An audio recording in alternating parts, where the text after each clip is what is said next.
Okay, the 21 horse Briggs & Stratton by Craftsman, or Craftsman by Briggs & Stratton, however you want to pronounce it, is in.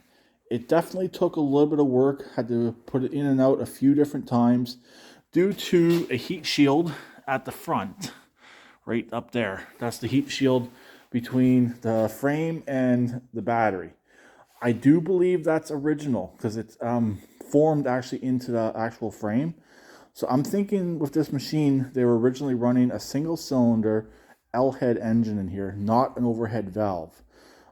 Is there any other overhead valve? Possibly a Kohler though. They could have been running the Kohler, but I'm leaning towards them running. They were running an L-head in here originally, but obviously I want to run an overhead valve. You can get a little bit more power, in my opinion, out of these engines.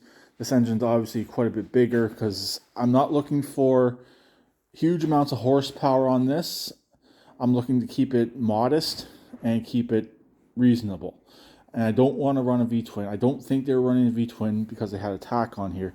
Yes, you can run a tack with a V-twin, but it's just a little bit more work to do so.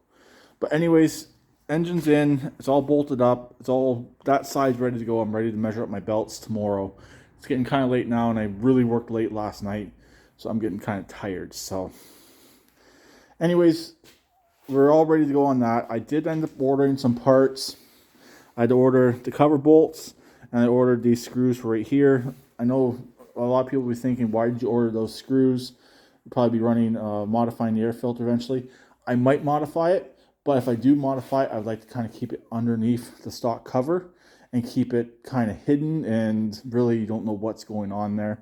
Or if I do modify, I can probably remove the boot right here because this all attaches through the top cover. It does not attach through the actual carburetor and the supports from the carburetor. So what's next on here? Gotta get the belts measured up because I gotta actually return the belts that don't fit back to the stores and go from there. Got belts from 2 different stores purchased at 3 different times. So I got a bunch of different receipts and a bunch of different belts. So that's my next step, is to figure out the belt on here, figure out the pulley. It's either going to be a 4.5 inch or a 5.5 inch. But looking at the clutch earlier, it's probably going to end up leaning towards the 4.5 inch, since I don't have very much clearance to the actual stock clutch on this machine. On my original racer, I was running an 8-inch pulley up front, but the engine was pushed farther forward. This engine here is in its stock location, so you got to deal with the stock clutch. But this machine here has a jack shaft. That's where it's getting all of its extra power out of. So, and really with this machine, I can probably modify the rear drive, keep the front drive the way it is, and get more power out of it. But I think the way I have it right now, I should be good, and I should be modest for what I want to do with this machine. I don't want to burn the tires off. I don't want to blow up the transmission, and I don't want to burn up the belts. So I want to keep it streetable, reliable, and fun. That's all I'm going for on this build. So I'm not looking to do 50 miles an hour on this machine. So that's pretty much it.